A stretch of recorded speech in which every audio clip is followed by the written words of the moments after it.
Chris Williamson and Brett Cooper. I'm a fan of both of these people. I subscribe to both of their channels. Chris Williamson podcast, speaking with Brett Cooper.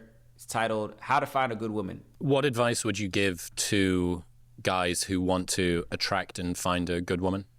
Work on yourself for sure. Be constantly improving, both in terms of your career, your intelligence and the way that you think about the world, the physical shape that you're in.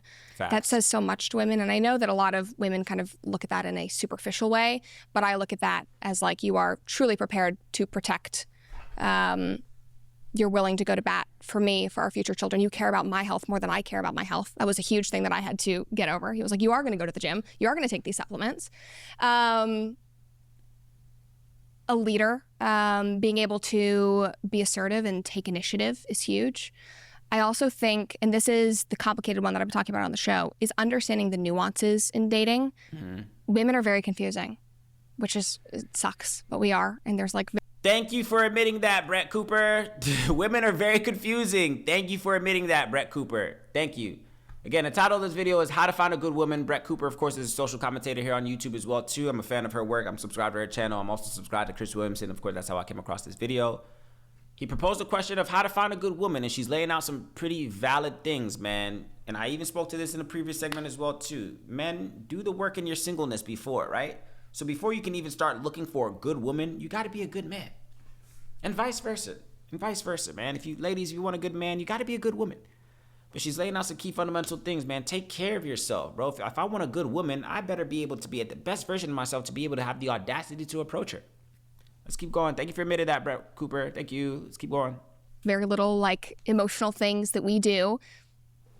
But being able to understand if a woman is actually interested and knowing how to carry on a conversation before you even ask her out, that's key to just getting in the door. Facts. Of being able to create a connection over something that's not dating and over your interest in her, whether it's, physical or you just think she's an interesting person. Just seeing if that connection is even there and kind of playing that dating game, that back and forth, that sets you up for success in more ways than one. Like Facts. That is, I feel like has a much higher batting average than just, going up and saying, can I have your number and hoping that it works out. Facts. But laying that groundwork just so that you know if she's actually interested.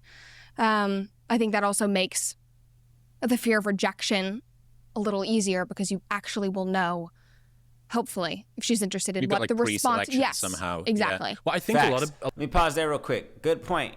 I said this as well too. Fellas, man, first and foremost, bro, you gotta know how to speak. I'm not saying you gotta be the most articulate person to stand the other. I'm not saying you gotta be a Harvard grad or whatever the case is, but there's some prerequisites that you can have down pat before you can even approach a woman, man. Do you even know what you're gonna say? Can you even keep up a good conversation? And sometimes, ladies, this goes for you as well too. I think this goes for both parties. Everything that she said thus far works for both parties. I think it's gender neutral, right? But that's a fact. Fellas, let me speak to the fellas real quick. Fellas, man, if you want a good woman, bro, what lines are you doing? Okay, you've already checked off, okay, I'm physically attracted to her. You maybe, depending on how you came across her, whether it be social media or you see her in person, okay, cool, you maybe know a little bit about her, whatever the case is, then what? Fellas, you got to be able to have, I spoke on this in the previous video as well too, when I was saying like the previous generation just lacks social skills. Some of y'all just don't know how to have a conversation. Ladies as well too, both parties, men and women. Like some of us now, we're so used to our phones and being able to communicate solely through a text message. If people don't know how to communicate through an emoji, they're confused. Like, or a short text, whatever the case is, like you got to be able to have decent conversations. How are you gonna keep her interest? Okay, cool. She's attracted to you. You're attracted to her. You're sitting down now. She's in front of you. Now what? What's the next step? Some people don't know. Some people don't know, bro. Some people don't know. And I'm not laughing or whatever the case is, at you, whatever. But do understand that there's work, there's prerequisites that go into it. And she did a good job of depicting that, man. And again, going back to just the work that has to be done before that. And again, when you do that, of course, when you have some confidence in yourself as well, too, you can kind of gauge, like, man, does this girl actually really like me? You got to be able to be just socially apt to be able to read through because there's a little bit of cat and mouse. Let's just admit there's always a little bit of cat and mouse in the beginning as well too. So you got to be able to gauge, am I wasting my time? Does she really like me, or she's stringing me along? Sometimes, you'll come across a real actress, actress. Again, we're speaking on both genders real quick. So sometimes you'll come across people that are good actors, man, and put forth a good poker face in the, first, interaction that you have with them, whatever the case is. But if you've done the work on yourself and you're a little bit more, grounded in, how to maneuver, whatever the case is, you'll be able to kind of sniff that out earlier on. But again, you have to have some things leveled out. When you come to terms of saying, hey, man, I want to be able to, find a good woman. And ladies, of course, you want to be able to find a good man. There's some work that goes in before you even set out on that expedition, right? Let's keep watching this. Good conversation.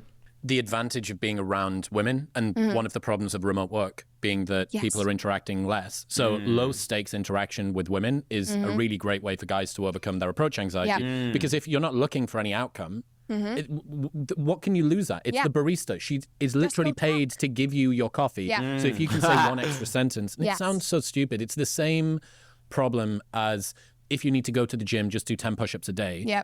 Because it starts so small that people think, well, what's the fucking point? Like, look, I'm not Andrew Tate with a Bugatti.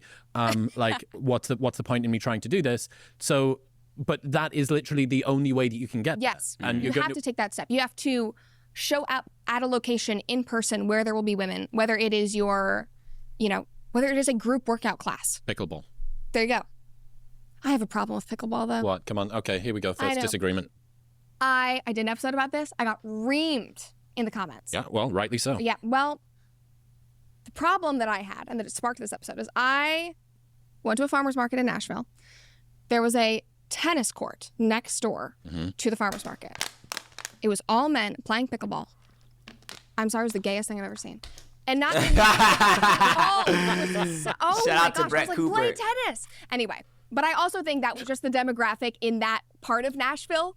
Fellas, like what you like, man. That was funny. But pickleball, I don't know people that play pickleball, honestly, but that was funny. But if you like pickleball, play pickleball. Like what you like. I like people that like what they like, bro. Like what you like. I know people that like anime. I like, no shade to people. I like anime. There's some animes that I like, whatever the case is. But like what you like, man. Because sometimes you can enlighten other people in that as well, too. Like, some people like interest in like that.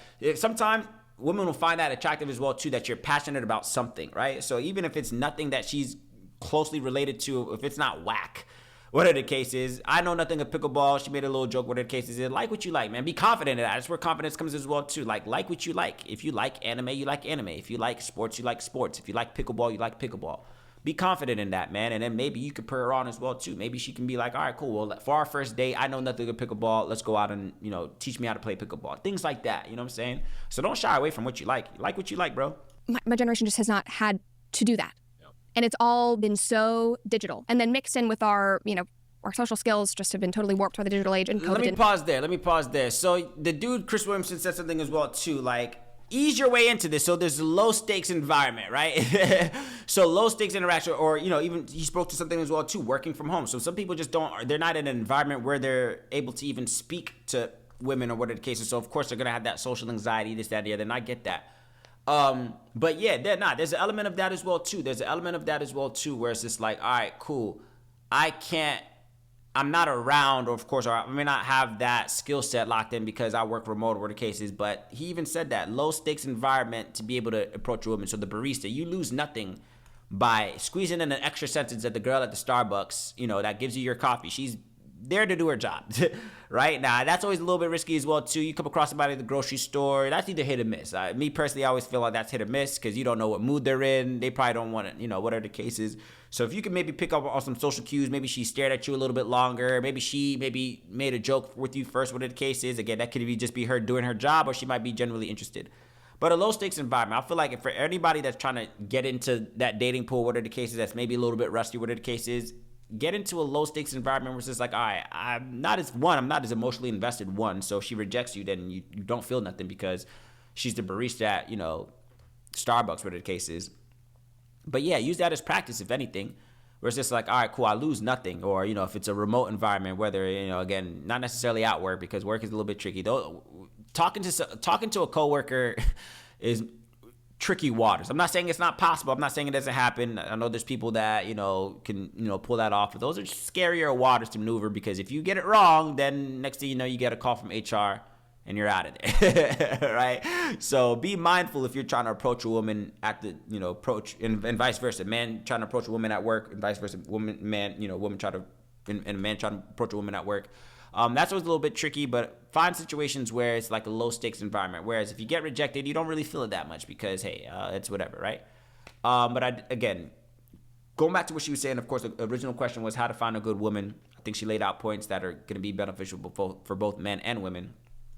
And she even spoke on something that I said earlier before in another segment. There's a lot of prerequisites that go into that first, right? In order to find a good woman, you need to be a good man. Vice versa. Ladies, in order to find a good man, ladies, you got to be a good woman, right? There's work that goes into that first. There's work that you need to do first before you can even present yourself as somebody looking to court somebody else, man. There's work that goes into that. Brush up on some things, man. Brush up on some things physically, whatever the case is, mentally, spiritually, financially. Let's not ignore financially as well, too, which is also a big one as well. A lot of people are not dating because they can't afford it. I think I've spoken that in another video as well, too. A lot of people are not dating or approaching women or going out because they can't afford it. Why? Because things are too expensive, right? I always say this as well, too. Like, yeah, I could afford one meal, but can you afford two? I can afford one concert ticket. Can you afford two concert tickets? I could afford, and of course they always tell you, oh, we'll find, free things. You can go to the beach. Yeah, of course there's free alternatives. But after a point, some people are going to get hungry. People you're going to find and share interests. You're going to, want to go to a festival. You're going to want to go to a show, a concert, a movie, whatever the case is. And that thing costs. So, yeah, there's prerequisites that go into making yourself an eligible candidate for a partner, right? I get that. I get all of that.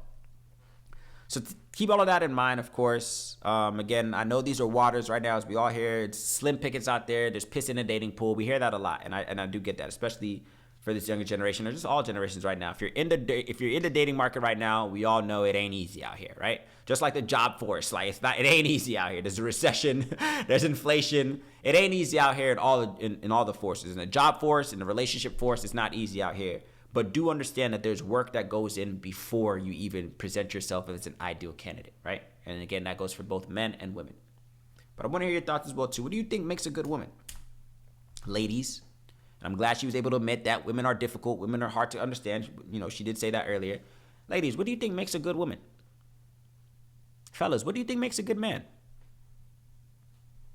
What makes a good man, fellas? Like, let us know, man. What makes a good man, man? Of course, right now, women closely associate us with our pockets and how we can provide for them and what we can buy them, whatever the case is. And, sometimes I feel like there's some truth to that, although we might not want to admit it. Sometimes you do need to be financially stable to be an ideal candidate to pursue a woman. I get that. But what about those other qualities as well, too? What are the other qualities outside of finances that would make up a good man, and vice versa? What makes up a good woman? Want to hear your thoughts down in the comment section below.